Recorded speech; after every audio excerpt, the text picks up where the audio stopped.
Honnêtement, nous avons relevé, comme la Guadeloupe, comme la Guyane, comme la Polynésie, un défi très important que nous situons au niveau mondial. Bon. Je pense que je ne parle pas des citoyens, je parle des hommes et femmes politiques qui se sont exprimés sur ça. Je pense que rétrécir la Martinique à sa propre bulle, strictement Martinique, et ne pas laisser le pays parler au monde est une erreur politique. Et même une erreur tragique. Mais bon, je pense qu'il y a beaucoup qui aiment le tragique pour pouvoir s'exprimer. Bon. Attention, derrière le tragique, il y a aussi ce qu'on appelle la dégradation et la disparition. Quand on demande à la Martinique, voulez-vous candidater pour recevoir la flamme?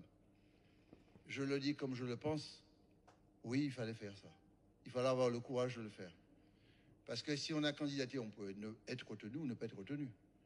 On a candidaté, on a été retenu. Deuxièmement, je voudrais dire aux maires, dont certains sont présents, qui ont accepté de relever le défi. Je pense à Bruno, à Sainte-Marie, au monsieur le maire de cet esprit. Mais s'il y en a d'autres, je ne sais pas qui, s'il y a d'autres communes, je ne sais pas, c'est Fort-de-France, voilà. La Montagne, ouais, excuse-moi. Je voudrais dire Saint-Pierre. Bon. Et à ces maires, merci. Parce que nous avons réussi un exploit sans incident, sans problème, dans un timing extrêmement précis, avec beaucoup de dignité, beaucoup de respect.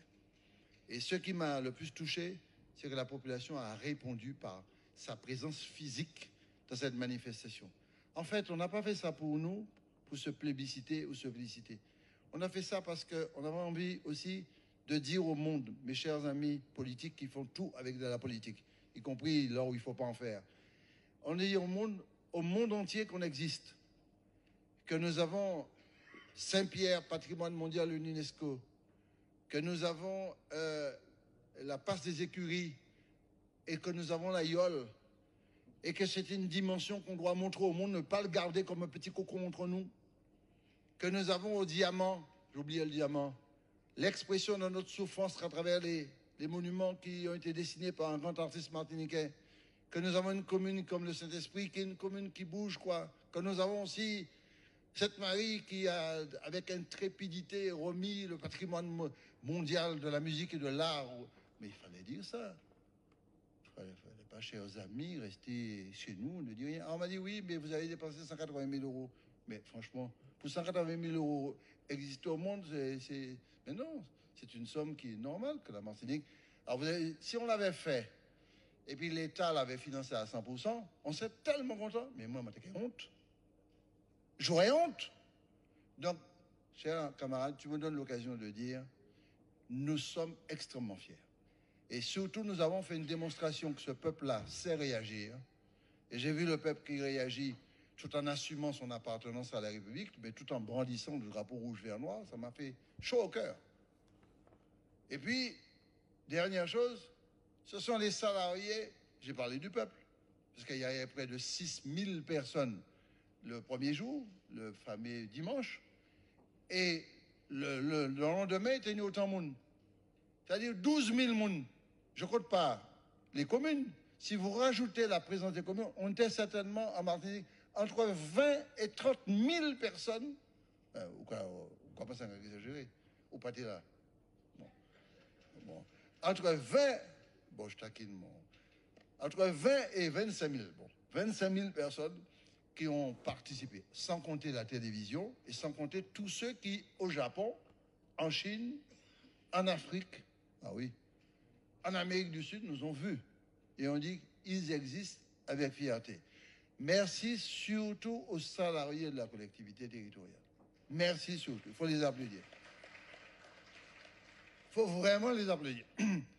Tous les salariés, parce que là, tout le monde a travaillé. Pour payer, c'est vrai. Mais plus particulièrement la direction et la DGA Sport. Et merci pour ce travail qui a été fait, parce que il fallait travailler d'arrache-pied, ça, 1 an de boulot. Et je vous demande franchement, je sais que je veux lui rendre un hommage particulier parce qu'elle passe un moment difficile pour un deuil Elle a perdu sa maman. Et je voudrais franchement qu'on puisse, si vous permettez, Monsieur le Président, Josette Manin a fait un travail fabuleux. Vraiment, elle m'a explosé la tête à plusieurs reprises. Bon, vous connaissez Josette. Josette pas Cyril Langlais. Donc, il fait ça a été débrouillé, il fait des autres, y compris ici. Mais elle a vraiment, on sait qu'on est ancienne présidente de la collectivité de département, ancienne députée. Elle a fait un travail extraordinaire. Et mieux, je pense que c'est à Josette qui pouvait à la fois fédérer Bruno, monsieur le maire, tous les maires de communes ont été ouvertes à la demande de Josette et on l'a fait véritablement cœur ouvert, sans aucune discrimination politique, et on a soutenu tout le monde. Donc merci à Josette, merci à l'administration et merci au peuple martiniquais.